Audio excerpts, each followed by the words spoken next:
قابل احترام اللہ کے فضل اور اس کی توفیق سے اس کی حمد اور اس کے حبیب کریم کی بارگاہ میں ہدیہ پیش کرنے کے بعد اس رجب المرجب کی مناسبت سے آج کا موضوع ہمارا آقا کریم صلی اللہ علیہ وسلم کا معجزہ معراج ہے، اور اس پہ انشاءاللہ زندگی رہی تو ہمارے 2 جمعے ہوں گے تاکہ اس کے کچھ مسائل، کچھ اسرار و رموز اور قرآن مجید کی چند آیات مبارکہ جو اس معجزہ کے حوالے سے ہیں ان کو ہم دیکھ سکیں۔ ہماری آج کی گفتگو میں اپنے مخصوص ٹائم میں جتنی باتیں ہو سکیں، باقی آپ خود اس کو پڑھ لیجئے گا۔ 16 آیات مبارکہ اور تقریباً 5 احادیث مبارکہ ہمارے آج کے جمعے کا موضوع ہیں، جن میں سے سب کا تعلق اللہ تبارک و تعالیٰ کی قدرت کے اظہار کے ساتھ ہے۔ اس گفتگو سے پہلے ایک مقدمہ سمجھ لیں، اور وہ مقدمہ یہ ہے کہ ایک اللہ کا نظام ہے تکوینی اور فطری نظام، اور ایک اللہ کی ہے قدرت جو اس کے فطری نظام سے ہٹ کے ہوتی ہے۔ مشرق سے سورج نکلتا ہے اور مغرب میں جاتا ہے، یہ اس دنیا کا ایک نظام ہے جس کو فطری اور تکوینی نظام کہتے ہیں۔ مرد اور عورت کے ملاپ سے اللہ ایک نئے انسان کے وجود کو پیدا کرتا ہے، یہ اس دنیا کا ایک نظام ہے، اس کو تکوینی اور فطری نظام کہتے ہیں۔ انسان اور پوری مخلوقات کا پیدا ہونا، ان کا ایک مخصوص وقت گزار کے مر جانا، یہ ایک اللہ کا فطری نظام ہے۔ چیزیں آپ ہوا میں پھینکتے ہیں فضا میں تو زمین کی طرف گرتی ہیں، یہ اللہ کا فطری نظام ہے۔ انسان کو نیند آتی ہے وہ اٹھ جاتا ہے، یہ انسان کا فطری نظام ہے۔ کوئی انسان ایسا نہیں ہے کہ ہم میں سے سوئے اور وہ 5 سال کے بعد اٹھے، کیونکہ یہ فطری نظام کے خلاف ہے۔ لیکن ایک اللہ کی قدرت ہے جو اس سارے فطری نظام سے ہٹ کے ہوتی ہے۔ وہاں پھر یہ ہوتا ہے کہ یہ ساری چیزیں ایک دوسرے کے الٹ بھی ہمیں نظر آتی ہیں، کیونکہ ان کے پیچھے اللہ کی قدرت کار فرما ہوتی ہے۔ میں نے جتنی مثالیں دی ہیں ان کو ریوائز کر لیں۔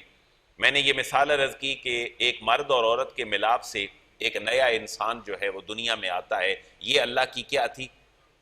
فطرت اور ایک تکوینی کائناتی نظام تھا۔ لیکن کبھی ایسا بھی ہوتا ہے کہ مرد اور عورت کے سبب کے بغیر اللہ اس دنیا میں ایک نیا انسان بھیج دیتا ہے، تو وہ اللہ کا تکوینی نظام تھا، اور اس کو ہم اللہ کی قدرت کہیں۔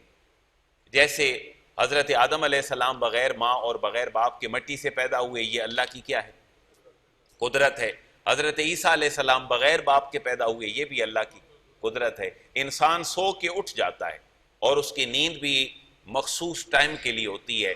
ہم نے زندگی میں کبھی نہیں سنا کہ ہمارے زمانے میں کوئی بندہ 5 سال تک سویا رہا، لیکن اصحاب کہف اپنی غار میں 309 سال تک سوئے رہے، اس کے بعد مرے نہیں، وہ سوئے رہے، قرآن کے الفاظ ہیں۔ اس کے بعد وہ اٹھے، اور ان میں سے ایک آدمی شہر سے کرنسی لے کر کچھ کھانے پینے کا سامان لینے آیا، تو شہر والوں نے اس کو پہچانا کہ یہ ہمارا بندہ تو نہیں۔ انہوں نے کہانی سن رکھی تھی کہ کچھ ایسے لوگ تھے جو بڑے خدا ترس آدمی تھے، جو بڑے زاہد اور عابد تھے، اور وقت کے ظالم حکمران کے مظالم سے تنگ آ کر انہوں نے کئی غاروں میں پناہ لے لی تھی۔ تو اللہ نے ان کا پردہ رکھا، اور غاروں میں ایسا پردہ رکھا۔ سورہ کاف جو ہم جمعے کو پڑھتے ہیں اس کے اندر یہ ذکر ہے کہ اللہ نے سورج کے آنے پہ سورج کا رخ ہی موڑ دیا، اور یہ رخ کتنے دن مڑتا رہا؟ 365 دن اگر ایک سال میں ہوں، اور آپ 309 سال تک ان اصحاب کہف کو جو قرآن کی ورڈنگ ہے اس کے مطابق دیکھیں تو لاکھوں دن یہ سورج اپنا رخ موڑ کر مشرق اور مغرب میں آتا رہا۔ کسی بندے کو خبر نہ ہوئی کہ اس غار کے اندر بھی کچھ بندے سوئے ہیں۔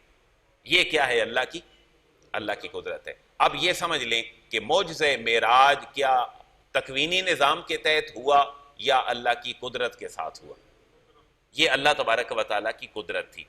دوسری بات ایک اور سمجھ لیں کہ معجزہ معراج کے بارے میں مختلف قسم کی آراء 14 صدیوں میں مسلمانوں اور غیر مسلموں کے ہاں پائی جاتی ہیں۔ کچھ مسلمان بھی ایسے ہیں جو اس معراج کے جسمانی ہونے کا انکار کرتے ہیں، وہ کہتے ہیں یہ معراج جو ہے وہ جسمانی نہیں تھی بلکہ یہ روحانی معراج تھی۔ اس کے لیے ایک نقطہ اپنے ذہن میں رکھ لیں کہ کیا جس کو ہم فطرت کہتے ہیں، کیا فطرت وہاں پر جا کر باؤنڈ ہو گئی، یا آنے والی صدیوں میں شاید کوئی ایسی چیزیں ذہن میں آ جائیں کہ ہمیں محسوس ہو کہ جو فطرت لوگ آج سے 100 سال پہلے جانتے تھے وہ محدود فطرت تھی، فطرت کی ابھی اور چیزوں کی ایجاد ہونا ابھی باقی تھی۔ یہ ایک ایسا نقطہ ہے جو معجزہ معراج کو مزید سمجھنے کے لیے آسانی پیدا کر دیتا ہے۔ یہ بات تھوڑی مشکل ہے، لیکن جو دوست اس کو سمجھے میں اس کو ریپیٹ کر دیتا ہوں کہ کیا جو فطرت ہے آج تک جو کچھ کائنات میں ہو رہا ہے، مثلا اولاد کا پیدا ہونا، مرنا، جینا، اٹھنا، بیٹھنا، گائے کا گھاس کھا کر سبز رنگ کی ایک سفید رنگ کا دودھ دینا، یہ سب فطرتی نظام ہے۔ لیکن کیا فطرت اتنی ہی ہے جتنی مجھے اور آپ کو پتہ ہے، یا کچھ اور بھی فطرت ہو سکتی ہے؟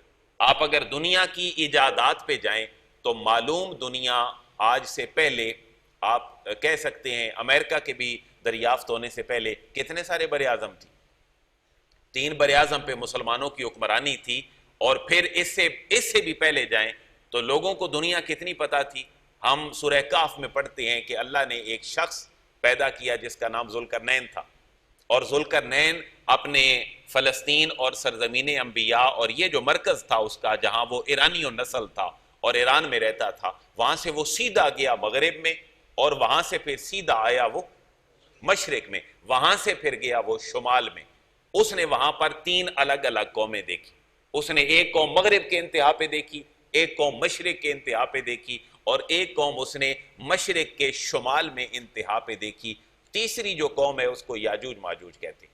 اس یاجوج ماجوج کی قوم کے سامنے، تاکہ وہ لوگوں کو ڈسٹرب نہ کرے جو ادھر کے خطوں میں رہتے تھے، اس نے وہاں پر ایک دیوار قائم کر دی، لوہے کے پھٹے جوڑ کر ان کے اندر پھر تانبا ڈال دیا۔ یہاں سے ہمیں یہ پتہ چلتا ہے کہ ضروری نہیں جو مجھے اور آپ کو فطرت پتہ ہو، فطرت وہاں پر سٹاپ کر چکی ہے۔ انسان کا علم ہمیشہ بڑھتا رہتا ہے، اس کے اندر انہینسمنٹ آتی رہتی ہے۔ تو پہلی بات یہ ہے کہ معجزہ معراج اللہ تبارک و تعالیٰ کی قدرت ہے۔ لیکن جو لوگ کہتے ہیں کہ فطرت کے خلاف کچھ نہیں ہوتا، جو فطرت کے خلاف ہو وہ ایکسیپٹیبل نہیں ہے، ان کے لیے ہمارے علماء نے، جو روایتی علماء ہیں، انہوں نے جواب یہ دیا ہے کہ کیا وہ فطرت ساری وجود میں آ چکی ہے جس کو آپ جانتے ہیں؟ ممکن ہے کہ آنے والے 500 سال کے بعد ایسے کام بھی ہوں کہ جو انسانی فطرت کے بالکل جو ہے وہ برخلاف ہوں۔ میں ایک چھوٹی سی مثال دیتا ہوں۔ ایک بچہ پری میچور پیدا ہو گیا، کیا آج سے 600 سال پہلے بھی کوئی ایسا طریقہ تھا کہ اس کو بچایا جا سکے؟ لیکن آج کی جدید میڈیکل سائنس اس کو اتنی ہی ہیٹ دے کر، اس کو اتنی ہی سہولیات دے کر جو ماں کے پیٹ میں ہے، وہ آج کی جدید میڈیکل سائنس اس کو باقی رہنے پہ کے لیے اس کی مدد کر رہی ہے۔ اس لیے بہت ساری چیزیں، بائی پاس کا تصور نہیں تھا، اور باقاعدہ سے آپریشن کا تصور گو مسلمانوں کے ہاں تھا، لیکن ایسا سچ نہیں تھا جتنا آج تک پہنچ گیا۔ تو اللہ کے اس نظام میں فطرت چلتی رہے تو یہ اللہ کی تکوین ہے، اور اگر اس سے ہٹ کر کوئی کام ہو تو وہ پھر ہے اللہ کی قدرت، اور اولیاء کی کرامت اور انبیاء کا معجزہ یہ اللہ کی تکوین کا نہیں بلکہ اللہ کی قدرت کا شاہکار ہوتا ہے۔ اللہ لوگوں کو دکھانا چاہتا ہوتا ہے میں یہ بھی کر سکتا ہوں۔ یہ پہلا فیز ہے میری گفتگو کا۔ دوسری بات یہ ذہن میں رکھیں، اللہ انبیاء کو معجزات کیوں عطا فرماتا ہے؟ یہ ایسی چیزیں جن پہ لوگ بھی اعتراض کرتے ہوں اور لوگ ڈیمانڈ بھی کرتے ہوں، اللہ اس کے باوجود اپنے نیک لوگوں کو معجزات عطا کرتا ہے۔ پہلی بات، ہمارے آج کا سبق کلیئر ہو گیا کہ معجزہ اللہ کی قدرت کا رزلٹ ہوتا ہے۔ اللہ بتلانا چاہتا ہوتا ہے کہ میں اس بات پہ قادر ہوں، لیکن اللہ انبیاء کو معجزے اور نیک لوگوں کو کرامت دیتا کیوں ہے؟ یہ ہماری معجزہ معراج کے اندر چھپا ہوا سبق ہے جس کی طرف ہم غفلت میں ہوتے ہیں۔ ہم معجزہ معراج کو بیان کر لیتے ہیں، لیکن فضائل بھی اولیاء کے بیان ہو جاتے ہیں، لیکن جو اس کے پیچھے چھپی ہوئی حکمتیں ہیں ہماری رسائی اس تک نہیں ہوتی۔ معجزہ معراج ہو یا کسی بھی نبی کا کوئی معجزہ ہو، اللہ تعالیٰ نبیوں کو معجزے دیتا کیوں ہے اور اپنے نیک لوگوں کو کرامات دیتا کیوں ہے؟ اس کے پیچھے حکمت کیا ہے؟ تو یہ سمجھ لیں کہ اللہ تبارک و تعالیٰ نے انسانوں کی ہدایت کے لیے انبیاء بھیجے، انسانوں کی ہدایت کے لیے، اور لوگوں کو انبیاء کی طرف موٹیویٹ کرنے کے لیے سارے لوگوں کی سوچ اور فکر کو انبیاء کے سامنے محتاجی کی کیفیت میں رکھ دیا، اور اتنی پرومیننٹ پرسنالٹی اور شخصیت انبیاء کو دے دی تاکہ سارے لوگ چاہتے ہوئے یا نہ چاہتے ہوئے عاجز ہو کر ان کی تعلیمات کو ماننے پہ مجبور ہو جائیں۔ اب یہ پہلا سبق ہے کہ معجزے اللہ نبیوں کو بولے کیوں عطا کرتا ہے، اور اولیاء کو کرامتیں اللہ کیوں عطا کرتا ہے؟ اللہ ان کو عزتیں دے کر لوگوں کو ان کے پیچھے لگا کر ان جیسا عمل اللہ لوگوں سے چاہ رہا ہوتا ہے۔ اگر نبی کا اتنا سٹیٹس نہ ہوتا تو لوگوں کے دلوں میں نبی کا رعب نہ رہتا. اولیاء کی کرامتیں دیکھ کر ان کا رعب اور ان کی محبت انسانوں کے دلوں میں پیدا فرما دی، اور جب یہ محبت پیدا ہو گئی تو لوگوں کے لیے عمل کرنا آسان ہو گیا. میں نے 2 باتیں اپنی کہہ دی ہیں کہ معجزہ انبیاء کو اور کرامت اولیاء کو کیوں ملتی ہے، کیونکہ وہ اللہ کے دین کے مبلغ ہوتے ہیں. بولیں، اللہ کے دین کے مبلغ ہوتے ہیں اور وہ پریچر ہوتے ہیں. جب تک ان کی ایک بہت بڑی پرسنالٹی اور بہت بڑی طاقتیں اللہ کی دی ہوئی لوگوں کے سامنے ظاہر نہیں ہوتی، اس وقت تک شاید سارے لوگ ان کے پیغام ہدایت کی طرف مائل نہ ہوں. اللہ انہیں ایسی قدرت کی طاقتیں عطا فرماتا ہے کہ جس کے بعد لوگ ان کی طرف جھکنے پہ مجبور ہو جاتے ہیں. آج کی اس ہماری گفتگو کا ایک تیسرا پورشن اپنے ذہن میں رکھ لیں کہ معجزہ معراج جب ہم پڑھتے ہیں تو اس کے اندر روایات میں ہمیں کافی سارا اختلاف نظر آتا ہے، جس کی وجہ سے امت کے اندر بھی اختلاف رائے پیدا ہوا. اور کچھ لوگوں نے اس کو کہا کہ یہ جسمانی معراج نہیں تھی، روحانی معراج تھی، اور مختلف قسم کی آراء ہمارے سامنے آئیں. یہ بھی بات ذہن میں رکھیں، امت کے اندر یہ بات مشہور ہے کہ معجزہ معراج رجب کے مہینے میں 27ویں کو ہوا، لیکن رجب کا مہینہ اور اس کی 27ویں یہ وہ فائنل 100% موقف نہیں ہے کہ ساری امت مسلمہ اس کے اوپر اتفاق رکھتی ہو. معجزہ معراج کیا رمضان میں ہوا؟ ایسے بھی روایات ملتی ہیں. معجزہ معراج شعبان میں ہوا؟ ایسی بھی روایات ملتی ہیں. معجزہ معراج ربیع الاول میں ہوا؟ ایسی بھی روایات ملتی ہیں. لیکن امت کے اندر روایت بن گئی اکٹھا ہو کر اللہ کے نبی کی صفات بیان کرنے کو، لہٰذا اس کو مستحسن عمل کہا جائے گا. ہم اس کو بطور فرض یا واجب نہیں سمجھیں گے کہ 27ویں کو ہی معراج کا واقعہ ہوا تھا. اس کے اندر اور مزید دلائل اور آراء بھی اپنی جگہ پر موجود ہیں. اب اس کے اندر اختلاف رائے کیوں ہے؟ یہ ایک بات اپنے ذہن میں رکھ لیں کہ اللہ کے حبیب سے جب جس نے جس مقام پہ پوچھا اس معجزے کے بارے میں، جتنا پوچھا رسول اللہ نے اتنا ہی بتایا. جتنا کسی سائل نے پوچھا اللہ کے حبیب نے اتنا ہی اس کو بتایا، اور اس نے پھر آگے اتنا ہی بتایا جتنا اللہ کے حبیب نے بتایا تھا. لہٰذا روایات میں مختلف قسم کے معجزہ معراج کی روایات ہمارے سامنے آتی ہیں، اور تقریباً معجزہ معراج کو روایت کرنے والے صحابہ کرام کی تعداد 45 کے قریب. جن صحابہ سے حضور کا معجزہ معراج مروی ہے ان کی تعداد کتنی ہے؟ تقریباً 45 کے قریب ہے. اور ہر راوی کی روایت میں دوسرے کے علاوہ ہمیں کچھ باتیں نظر آتی ہیں. مثلاً کسی نے پوچھا حضور آپ دوسرے آسمان پہ تشریف لے گئے تو کیا تھا؟ حضور نے اس کو صرف واقعہ کتویں آسمان کا بتایا؟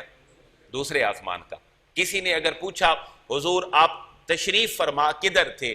تو اللہ کے حبیب نے جتنی بات اس کو کہی اس راوی نے بغیر کسی اضافے کے لوگوں تک پہنچا دی. اب روایت یہ ہے آپ شیب ابی طالب میں موجود تھے. کچھ روایات یہ ہیں حضرت ام ہانی کے گھر موجود تھے. کچھ روایات یہ ہیں کہ آپ حرم کے اندر تشریف فرما تھے.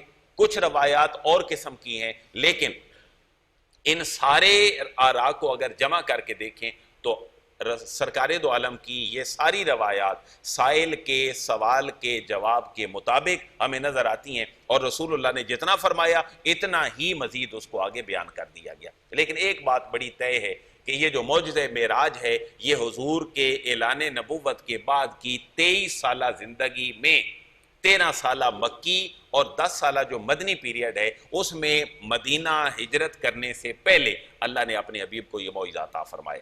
جب آپ سیرت کا مطالعہ کریں تو کم از کم آپ کس پورشن پہ جا کے معجزہ معراج کو پڑھ سکتے ہیں کہ کتنے سال بعد اعلان نبوت ہے؟ 40 سال کے بعد. اور مکہ میں پھر کتنا عرصہ حضور رہے؟ 13 سال. اور پھر کہاں تشریف لے گئے؟ مدینہ طیبہ. وہاں کتنا عرصہ رہے؟ 10. یہ معجزہ معراج کہاں کھڑا ہے؟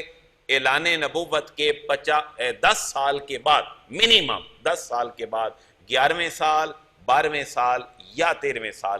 ان میں سے مزید جو زیادہ آراء ہیں وہ 11ویں اور 12ویں سال کی ہیں کہ اللہ تبارک و تعالیٰ نے اپنے حبیب کو آسمانوں مسجد حرام سے مسجد اقصیٰ، مسجد اقصیٰ سے سدرۃ المنتہا اور سدرۃ المنتہا سے لامکان کا یہ سفر کروا کر اپنے حبیب کو تسلی اور تشفی دے.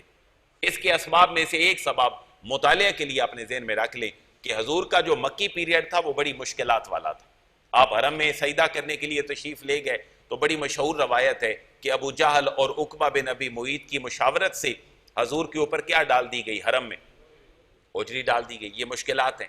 اور حضور پھر اعلان نبوت کے 7ویں سال سے لے کر 10ویں سال تک شیب ابی طالب میں قید رہے۔ شیب عربی میں گھاٹی کو کہتے ہیں، وادی کو۔ آج گو کہ ایسا تصور شہروں میں نہیں ہے، لیکن اس وقت بہرحال تھا، اور وہاں آج بھی ایسا تصور موجود ہے کہ ایک گھاٹی ہے جہاں چند درخت ہیں، وہاں 3 سال تک مسلمان قید رہے۔ آپ یہاں سے اسلام کی قدر و قیمت کا اندازہ لگا سکتے ہیں کہ دونوں جہانوں کا سردار اپنے گنے چنے غلاموں اور صحابہ کے ساتھ اعلان نبوت کے 7ویں سال سے لے کر 10ویں سال تک ایک سوشل بائیکاٹ کے تحت، قریش کے ساتھ کوئی لین دین نہیں، نہ وہ شادی کریں گے، نہ کھانا پینا، نہ اٹھنا بیٹھنا، کسی خوشی غمی میں شریک نہیں۔ اور سیاہ ستہ کی حدیث مبارکہ ہے، راوی کہتے ہیں ہم اس گھاٹی میں 3 سال ایسے گزارتے رہے کہ ہمیں پاخانہ بکریوں کی مینگنیوں کی طرح آتا تھا، ہم پتے کھا کے گزارا کرتے تھے۔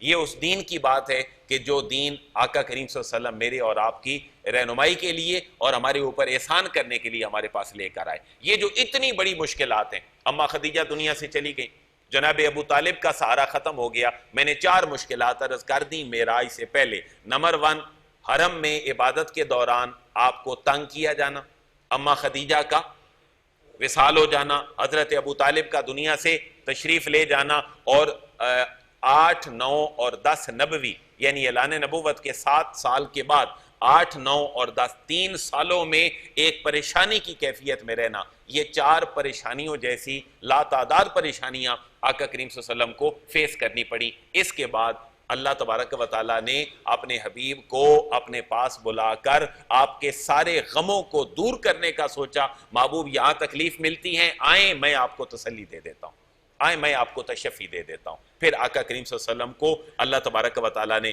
یہ معجزہ نصیب فرمایا، اور اس میں اللہ کی قدرت بھی پوشیدہ تھی، اور پھر آقا کریم صلی اللہ علیہ وسلم کی تسلی اور تشفی بھی مقصود تھی۔ اب چند ایک آیات مبارکہ ذرا دیکھ لیجئے گا، اور اس سے پہلے کہ یہ جو آیات میں آپ کے سامنے پڑھنے لگا ہوں، ایک ہے 15ویں پارے کی پہلی آیت جو سورہ بنی اسرائیل اور سورہ اسراء بھی اس کو کہا جاتا ہے۔ کتنے پارے میں؟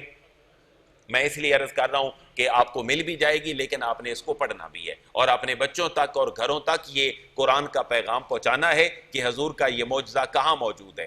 اور 15ویں پارے کی پہلی آیت سورہ بنی اسرائیل، اور اس کا دوسرا نام ہے سورہ اسراء۔ اسراء اسی سے نکلا ہے جو سیر کرنے سے نکلا ہے۔ اور دوسری سورت ہے سورہ نجم، اور سورہ نجم 27ویں پارے میں موجود ہے۔ اس کی پہلی 7 آیات میں معجزہ معراج کی کیفیتوں کو اللہ تبارک و تعالیٰ نے بڑے کمال انداز میں بیان فرمائے۔ اب اگر آپ یہ سوال پوچھیں کہ معجزہ معراج قرآن میں کہاں لکھا ہے، تو جواب کیا ہوگا؟ سورہ بنی اسرائیل 15ویں پارے کی پہلی آیت میں، اور سورہ بنی اسرائیل کی پہلی آیت میں یہ پورے کا پورا واقعہ، لیکن مسجد حرام سے مسجد اقصیٰ تک یہ اس جگہ پہ موجود ہے۔ اور مسجد اقصیٰ سے پھر حضور کہاں تشریف لے گئے؟ سدرۃ المنتہا، اور سدرۃ المنتہا سے پھر لا مکان۔ ان تینوں سفر کی کیفیات کو مختلف انداز میں روایت کیا گیا۔ 2 + 2 = 4 کے اصول کے تحت مسجد حرام سے مسجد اقصیٰ کا سفر ہے، جس میں کسی مفسر کی تفسیر کی محتاجی نہیں ہے، کسی اسکالر کی اپنی رائے کے ساتھ معراج کی اہمیت کو واضح کرنے کی ضرورت نہیں ہے۔ لیکن جو سورہ نجم کے اندر واقعہ موجود ہے، یہ ایک ایسے الفاظ کے ساتھ اللہ نے بیان فرمایا ہے کہ جن الفاظ میں ایک جامعیت ہے، ان الفاظ کے اندر بلاغت ہے۔ ان سے مراد کون ہے، اس کے بارے میں مفسرین کی آراء تھوڑی سی مختلف ہیں۔ اور اس کے بعد پھر باقی احادیث مبارکہ ہیں جن سے یہ واقعہ ثابت ہے، اور اس واقعے کے 3 پورشن میں اللہ تبارک و تعالیٰ نے 3 قسم کی چیزیں امت کو سکھانے کا ارادہ فرمایا۔ آپ پہلے یہ ذہن میں رکھیں، مسجد حرام سے جو اقصیٰ کا سفر ہے، اس کو معراج نہیں کہتے، اس کو معراج نہیں کہتے، اس کو اسراء کہتے ہیں۔ اس کو کیونکہ قرآن نے یہاں معراج کا لفظ نہیں بولا، قرآن نے لفظ بولا سبحان الذی اسرا بعبدہ لیلا من المسجد الحرام الی المسجد الاقصیٰ۔ تو گویا کہ یہ جو زمین سے زمین کا سفر ہے، اس کو معراج نہیں کہتے بلکہ اس کو اسراء کہتے ہیں، کیونکہ قرآن نے اس کو کیا کہا ہے؟ اسراء کہا ہے۔ وہاں جو مسجد اقصیٰ سے پھر سدرۃ المنتہا ہے، یہاں جو کیفیتیں ہیں اس کے لیے نبی پاک صلی اللہ علیہ وسلم کی زبان سے ثم عرج بنا، یہاں اللہ کے حبیب نے عین رے اور جیم کا جو ورب ہے یہ خود یوز فرمایا ہے کہ پھر میں اور جبریل ہم گئے عرج بنا، جبریل مجھے ساتھ لے گئے، میں جبریل کے ساتھ تھا، اور پھر آگے چیزوں کا ذکر ہے۔ اسی وجہ سے اس واقعے کو کیا کہتے ہیں؟ معراج۔ اور معراج جو ہے وہ اس میں اعلیٰ ہوتا ہے۔ یہ اردو پڑھنے والے آج تو گرامریں ختم ہو گئیں، اردو کی زبان بھی کہیں اور طرف جانے لگی۔ معراج اس میں اعلیٰ کا صیغہ ہے، جیسے مفتاح چابی کو کہتے ہیں، تو چابی تالے کو کھولنے کا اعلیٰ ہوتی ہے، یہ اس کا وزن ہے مفعال کے وزن پر، اسی وزن پہ ہے معراج۔ اور معراج عربی میں سیڑھی کو کہتے ہیں۔ کس کو کہتے ہیں؟ آقا کریم صلی اللہ علیہ وسلم کا وہاں مسجد حرام سے اقصی اور اقصی سے سدرۃ المنتہا کی طرف اوپر جانا، اس کے لیے حضور نے لفظ استعمال کیا عین رے اور جیم عرجہ، اور اس پورے واقعے کو پھر کیا کہا گیا؟ معراج۔ اور اس سے جو اوپر والا پورشن ہے سدرۃ المنتہا سے لامکان، اس کو عربی میں اعراج کے نام سے یاد کرتے ہیں۔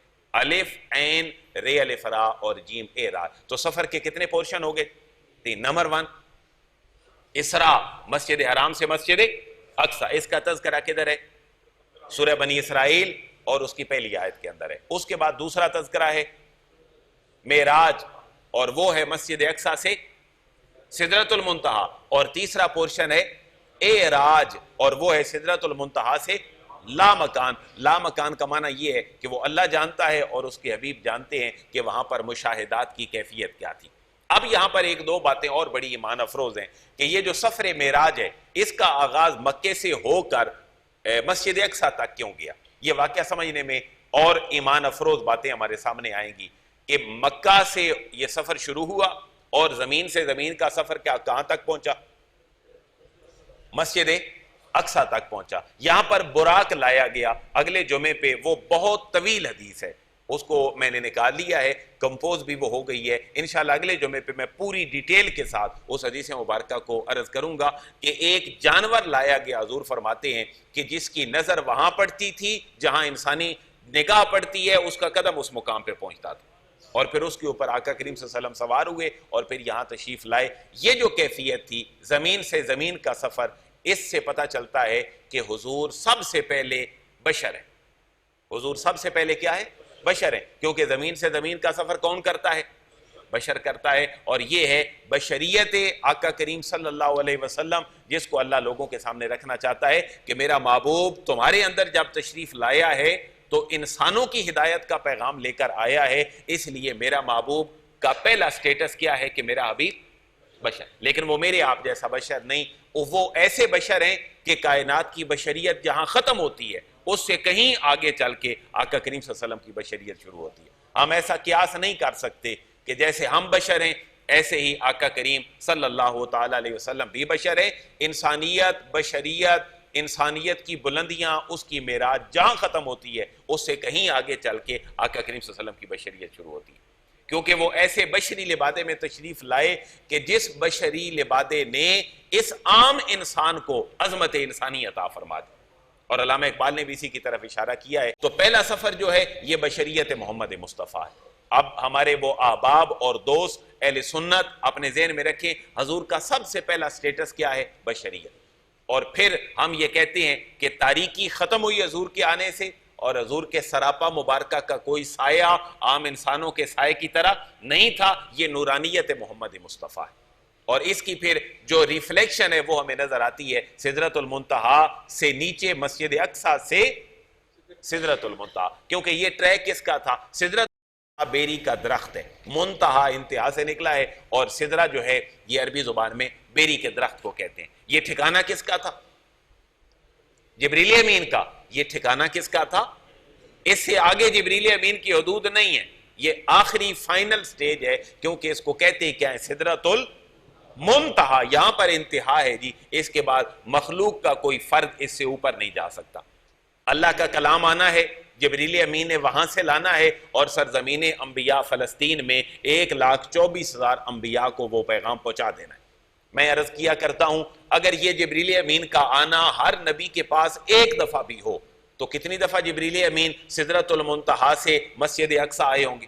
1,24,000، اور ہزاروں دفعہ، لاکھوں دفعہ آپ تشریف لائے انبیاء کے پاس۔ تو پتہ چلا یہ جو ٹریک ہے مسجد اقصی سے سدرۃ المنتہا یہ بشری ٹریک نہیں ہے، یہ بشری ٹریک نہیں ہے، یہ نورانی ٹریک ہے. اور اس نورانی ٹریک میں اصل وہ راستہ کس کا ہے؟ جبریل امین فرشتوں کے سردار کا ہے. یہاں پہ پھر اللہ اپنے حبیب کی ایک اور شان ہمارے سامنے واضح فرماتا ہے کہ وہ جو مسجد حرام سے اقصی تھی وہ کیا تھا؟ بشریت محمد مصطفیٰ. اور یہ جو سفر ہے یہ نورانیت محمد مصطفیٰ. اور پھر آج کے سارے مسلکی لوگوں کے لیے ایک بہت بڑا اللہ کی طرف سے پیغام ہے کہ تم میرے نبی کی بشریت اور نورانیت میں لڑ کے بیٹھ جاتے ہو، اپنی اپنی آراء قائم کر لیتے ہو. اللہ فرما رہا ہے میرے محبوب کی جو مقام و مرتبہ ہے وہ تو سدرۃ المنتہا سے لامکان تک بھی ہے. اور وہ ہے ہی لامکان جہاں پر زمان نہیں ہے، زمین نہیں ہے، وہاں پر کوئی ایسی کیفیت نہیں ہے، وہاں پر تو صرف رب تعالیٰ کی قدرت ہے. اور اس کو پھر شاہ عبدالحق محدث دہلوی رحمۃ اللہ تعالیٰ علیہ نے اور ہمارے اکابرین اور ہمارے اسلاف اہل سنت نے اس کو کہا ہے کہ یہ بشریت تھی، آگے نورانیت تھی، اور جو سدرۃ المنتہا سے آگے ہے یہ حقیقت محمد مصطفیٰ ہے. اور یہ جو حقیقت ہے اس کو کون جانتا ہے؟ اللہ جانتا ہے. اب اگلی بات ایک اور سن لیں. بشریت میں اور آپ بھی جانتے ہیں، نورانیت میں بھی ہم ڈیبیٹ کر لیتے ہیں، لیکن حقیقت کو صرف کون جانتا ہے؟ اگلی بات سن لیں. اب حقیقت کو صرف اللہ جانتا ہے، اور مقام مصطفیٰ کی حقیقت اسی کو نصیب ہوتی ہے جس کو اللہ اپنے خصوصی فضل کے ساتھ اس کے دل کے اندر القاء کر دیتا ہے. اور یہ پھر کن کو ملتی ہے؟ یہ پھر اولیاء کرام کو اللہ عطا فرماتا ہے. کیوں؟ کہ وہ اللہ کے ایسے غلام ہوتے ہیں کہ وہ بشریت اور نورانیت سے آگے نکل کر وہ آقا کریم صلی اللہ علیہ وسلم کی حقیقت کا عرفان اللہ ان کے دلوں کے اندر پیدا فرما دیتا ہے. اس لیے یہ معجزہ معراج پہلے کیا؟ اسراء کے بعد معراج، اور معراج کے بعد اعراج ہے. اور یہ بشریت ہے، آگے نورانیت ہے، اور نورانیت سے آگے کیا ہے؟ حقیقت محمد مصطفیٰ ہے. اور یہ اسی کو ملتی ہے جو اپنا عقل کو چھوڑ کر، اپنی کیفیات کو چھوڑ کر، اپنا سب کچھ عاجزانہ طور پر اللہ اور اس کے رسول کی بارگاہ میں رکھ دیتا ہے. پھر اللہ اس کے دل میں یہ کیفیتیں ڈال دیتا ہے. اب تھوڑا سا روحانی اور سائنسی اعتبار سے بھی اس کیفیت کو دیکھیں. ہم جس پوری دنیا میں رہتے ہیں یہ عالم اسباب ہے. یہ کیا ہے جی؟ عالم اسباب ہے. عالم اسباب کیا ہے؟ بندہ بیمار ہوا، ڈاکٹر سے دوائی مل گئی، بظاہر اس کو شفا ہو گئی. کیوں؟ کہ یہ سبب ہے. میں نے یہاں سے کراچی جانا تھا، اسلام آباد جانا تھا، مجھے کوئی ٹرین مل گئی، بس مل گئی، میں بائی ایئر چلا گیا، میں وہاں پر پہنچ گیا. یہ میرے لیے کیا بنا؟ سبب بنا. ایک بات سن لیں کہ سائنس کیا معجزے کی کیفیت کو ناپ سکتی ہے؟ سوال ہے کہ سائنس اور سائنس کی ٹیکنالوجی جہاں تک بھی پہنچی ہے اور مزید پہنچے گی، کیا معجزہ اور معجزے کی حقیقت اس کے اندر آ سکتی ہے؟ سنیں، جس دنیا میں ہم رہتے ہیں یہ عالم اسباب ہے. اس میں ہر کام کس کے تحت ہوتا ہے؟ سبب کے تحت ہوتا ہے. اور یہ جو سبب ہے، اس سبب کی جو تسخیر ہے وہ سائنس کہلاتی ہے. بھئی گاڑی کس نے بنائی؟ کسی حکیم نے بنائی. گاڑی ٹرین یہاں سے چلتی ہے، ہوائی جہاز ہوا میں اڑتا ہے. آج جدید ٹیکنالوجی میں کتنی برق رفتار چیزیں ہمارے سامنے موجود ہیں. چائنا میں، جاپان میں کتنے کلومیٹر فی گھنٹہ کے اعتبار سے ٹرین چلتی ہے. کیا میں اور آپ کبھی اندازہ کر سکتے تھے؟ سینکڑوں کلومیٹر فی گھنٹے کی رفتار سے ایک ٹرین، میری انفارمیشن کے مطابق کوئی 500-550 کلومیٹر ایک گھنٹہ کے اندر ٹرین اپنا سفر طے کر رہی ہے. اور شاید آنے والے 500 سال میں لوگ کہیں کہ یہ اتنی سست سواریوں پہ سفر کرتے تھے. جیسے میں اور آپ کہتے ہیں کہ پرانے زمانے میں لوگ اونٹوں پہ سفر کرتے تھے. کیا اجنبی بات لگتی ہے یا نہیں لگتی؟ لیکن باتیں آگے بڑھتی گئیں. آج سائنس اور ٹیکنالوجی نے ہمیں یہاں پہنچا دیا. میں عرض یہ کرنا چاہتا ہوں کہ اس کائنات کی جتنی مادی تعبیر ہے وہ سائنس کہلاتی ہے. مادی تعبیر کیا کہلاتی ہے؟ سائنس کہلاتی ہے. پہلے طاقتور چیز دنیا میں صرف لوہا ہوتی تھی، جس کے اوپر اللہ نے ایک پوری سورت نازل فرمائی جس کا نام ہی سورہ حدید ہے. نام کیا ہے جی؟ 28ویں پارے میں ہے، اس کو خود پڑھیے گا. سورہ حدید، ہے دال یہ اور داد، سورہ حدید. آج کتنی دھاتیں بن گئیں جو اس لوہے سے بھی زیادہ ہمیں طاقتور نظر آتی ہیں. تو اس دنیا میں عالم اسباب کی جو مادی تعبیر ہے وہ کیا کہلاتی ہے؟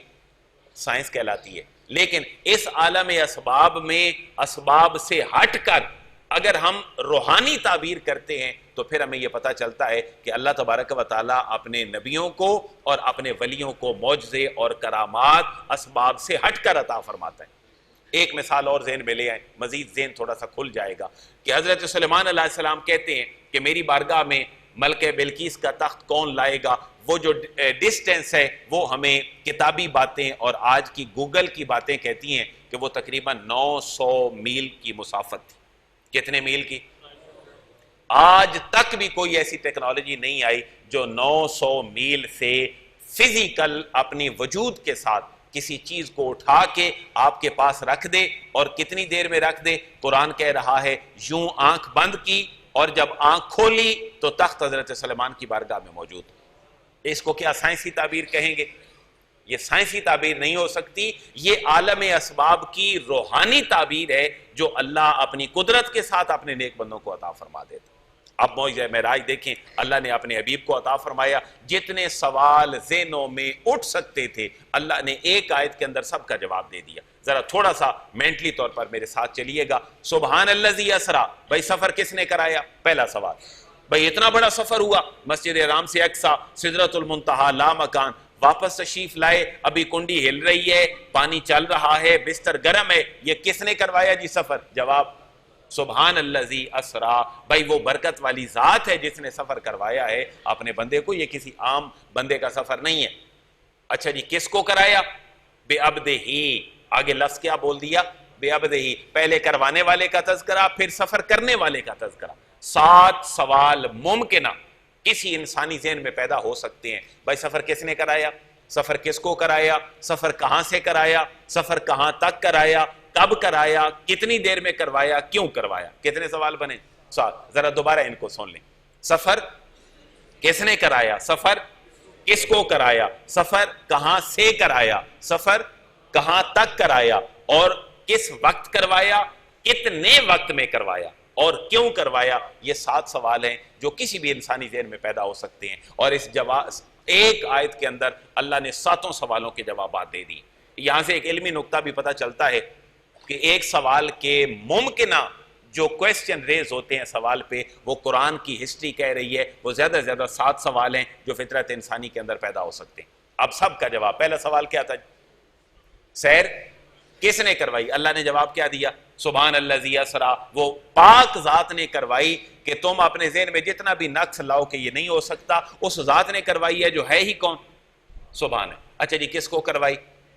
بے عبدہی، اپنے بندے کو کروائی، اپنے بندے کو کروائی، اور یہ اللہ کے حبیب کی منشا تھی کہ میرا رب مجھے اپنا بندہ کہہ کے پکارے، پھر انسان کو معراج نصیب ہو جاتی۔ سبحان الذی اسرا بے عبدہی، اپنے بندے کو کروائی۔ اگلا سوال کیا تھا جی؟ اگلا سوال کیا تھا؟ سبحان الذی اسرا بے عبدہی، کب کروائی؟ لیلن، کب کروائی؟ رات کو کروائی۔ اگلا سوال کیا ہو سکتا تھا؟ رات تو ہے جی غروب آفتاب سے لے کر صبح تہجد کا ٹائم ختم ہونے تک، تو کتنی دیر میں کروائی؟ یہ جو لیلن کے اوپر صرف 2 زبریں ہیں، صرف 2 زبریں، یہ کہہ رہی ہیں کہ رات کو آپ تقسیم کر لو کروڑ اکائیوں میں، جو کم ترین منیمم اکائی ہے رات کی، اللہ نے اس میں اپنے حبیب کو اتنی بڑی سیر کروا دی۔ کیونکہ اللیل نہیں ہے، اگر اللیل ہوتا تو یہ آپ کا پراپر ناؤن بنتا، یہ لیلن ہے، یہ پراپر ناؤن نہیں ہے، یہ آپ کا کامن ناؤن ہے جس کو آپ اس میں معرفہ اور اس میں نکرہ کہتے ہیں۔ نکرہ کے اندر تعمیم ہے، عموم ہے، اتنا عموم ہے کہ جس سے کم نیچے کوئی عموم ہو ہی نہیں سکتا۔ کتنے سوالوں کا جواب ہو گیا؟ 4۔ جی کس نے کرائی؟ سبحان الذی اسرا، بولیں جی، یہ آیت ہے اور آپ کو ایک ایک لفظ پہ ثواب ہے، ایک ایک حرف پہ ثواب ہے۔ کس نے کروائی؟ سبحان الذی اسرا، کس کو کروائی؟ بے عبدہی، کب کروائی؟ لیلن، رات کے کتنے حصے میں؟ 2 زبریں، لیلن، رات کے انتہائی قلیل عرصہ میں۔ کہاں سے کروائی؟ من المسجد الحرام، کہاں تک کروائی؟ الی المسجد الاقصی، کیوں کروائی؟ لنوریہ من آیاتنا، تاکہ اللہ اپنی نشانیاں اپنے حبیب کو دکھا دے۔ تو میرے بھائی یہ 7 سوال ہیں، اس کے اندر ان 7 سوالوں کا جواب موجود ہے۔ اور ایک اور بات کہ وہاں پر جو سورہ نجم ہے، وَالنَّجْمِ إِذَا هَوَىٰ، نجم جو ہے وہ ستارے کو کہتے ہیں، اور اس کے اندر 4 علماء نے ممکنہ معانی نجم کے بیان کیے ہیں کہ نجم سے کیا مراد ہے۔ وَالنَّجْمِ، اللہ فرماتا ہے ستارے کی قسم ہے۔ کس کی قسم ہے؟ بھائی وہ ستارہ کون ہے؟ تمام مفسرین کی اپنی اپنی آراء ہیں، لیکن امام جعفر صادق رحمۃ اللہ تعالیٰ علیہ آپ کا فرمان یہ ہے کہ اس سے مراد، امام رازی نے بھی یہ بات لکھی ہے انہی کے ریفرنس سے، کہ نجم کے جتنے بھی معانی ہوں، نجم کا ایک معنی ہے سریا، ایک معنی ہے ستارہ، ایک معنی ہے سبزہ اور نباتات، اور ایک معنی ہے حصہ، جتنے معانی نجم کے ہیں ان سب کے اوپر آقا کریم صلی اللہ علیہ وسلم کی شخصیت کا اطلاق ہو جاتا ہے۔ فرمایا ون نجم اذا ہوا، مجھے قسم ہے، اللہ فرما رہا ہے ستارے کی، اذا ہوا جب وہ روشن ستارہ شب معراج عرش سے زمین پر اترا، اور ما دل صاحبکم وما غوا، اور تمہارے صاحب تمہارے آقا کا نہ تو دل بہکا اور نہ کسی جگہ پر وہ بے راہ چلے، جہاں تک اللہ لے گیا وہاں تک اپنے حبیب کو لے گیا۔ کچھ علامہ اقبال کے اشعار بھی ہیں، علامہ اقبال کہتے ہیں تو معنی ون نجم نہ سمجھا تو عجب کیا، کہ تجھے معنی ون نجم اگر سمجھ نہیں آیا تو کوئی عجیب بات نہیں ہے، یہ تو انسانی عقل میں آ ہی نہیں سکتا تھا۔ اور علامہ اقبال کہتے ہیں ہے تیرا مد و جزر ابھی چاند کا محتاج، کہ تیری جو دن رات ہے وہ ابھی کس کی محتاج ہے؟ چاند کی محتاج ہے۔ کیوں کہ تو دن رات کی قدر کرنے والا نہیں ہے، جب تو قدر کرنے والا بن جائے گا پھر تیری ہر رات ہی لیلۃ القدر کہلائے گی۔ اور علامہ اقبال ایک اور شعر یہ کہتے ہیں سبق ملا ہے یہ معراج مصطفیٰ سے مجھے، سبق ملا ہے یہ معراج مصطفیٰ سے مجھے، کہ عالم بشریت کی زد میں ہے گردوں، کہ عالم بشر جو ہے ایک بشر وہ کہاں آسمانوں تک پہنچ سکتا ہے، یہ مجھے معراج مصطفیٰ سے یہ سبق ملا ہے۔ مجھے اور آپ کو علامہ جھنجھوڑ رہے ہیں کہ تم بھی معراج انسانیت کو پا سکتے ہو، تم بھی معراج انسانیت کو پا سکتے ہو۔ میرے بھائیو ہمارے پاس تو برداشت نہیں کسی گاڑی والے کی چھوٹی سی ٹکر کو برداشت کرنے کی، کسی کے چھوٹے سے سخت جملے کو برداشت کرنے کی، لیکن علامہ اقبال یہ کہتے ہیں کہ سبق ملا ہے یہ معراج مصطفیٰ سے مجھے، کہ عالم بشریت کی زد میں ہے گردوں، کہ تم عالم بشر میں رہ کر بھی کہاں انسانیت کی بلندیوں تک پہنچ سکتے ہو، اور علاج آتش رومی کے سوز میں ہے تیرا، علاج آتش رومی کے سوز میں ہے تیرا، تیری خرد پہ ہے غالب فرنگیوں کا فسوں، فرنگی کس کو کہتے ہیں؟ انگریز کو۔ علامہ اقبال کہتے ہیں تیری جو سوچ ہے اس پہ ابھی کس کا پردہ ہے؟ انگریز کا پردہ ہے، انگریز کی تعلیم کا پردہ ہے۔ کوئی سر سید سے محبت کرنے والا ہو تو میں معذرت چاہتا ہوں، لیکن سر سید احمد خان نے حضور کے اس معراج کے معجزے کا اس سینس میں انکار لکھا جس سینس میں امت آج بھی حضور کے معجزے معراج کو مانتی ہے۔ تو شاید علامہ اقبال کا اشارہ بھی اسی کی طرف ہے، علاج آتش رومی کے سوز میں ہے تیرا، جب تک تو مولانا روم اور اس کی فطرت اور اس کی عقل اور سوچ کے پیمانوں تک نہیں جاتا تو تیری خرد پہ ہے غالب فرنگیوں کا فسوں، جب تک تو انگریز کی دی ہوئی سوچ نہیں چھوڑے گا تجھے مقام مصطفیٰ کبھی سمجھ نہیں آ سکتی۔ معجزہ کیا ہوتا ہے، کرامت کیا ہوتی ہے، دونوں پہ ایمان لانا ضروری ہے، لیکن ایک عامل، ایک ایسا شیطان صفت عامل جو آپ کے سامنے خلاف عقل کوئی بات کر دے تو آپ کے اوپر یہ ایمان لانا ضروری ہے کہ اللہ نے اس کو میری جو ہے وہ پرکھنے کے لیے اور میری آزمائش کے لیے اللہ نے میرے سامنے یہ بات رکھی ہے، لیکن اس کی گود میں بیٹھ جانا، اپنے ایمان کو بیچ دینا، قرآن اور اللہ کا حبیب اور ان کی تعلیمات کبھی اس بات کی اجازت نہیں دیتی۔ جیسے سامری نے بچڑا بنایا، اس کے منہ میں کچھ دیا، اللہ نے اس کے اندر روح پھونک دی، تو قرآن میں کہہ رہا ہے ہر ایرے غیرے کے سامنے جو تمہاری عقل کو معاف کر لے اس کے سامنے اپنا ایمان نہ بیچ دیا کرو۔ دنیا میں سارے کام اللہ کی قدرت کے ساتھ ہوتے ہیں، اس کے حبیب کی سنتوں پہ عمل کرنے کے ساتھ ہوتے ہیں۔ اللہ تبارک و تعالی حضور کی غلامی ہمیں نصیب فرمائے۔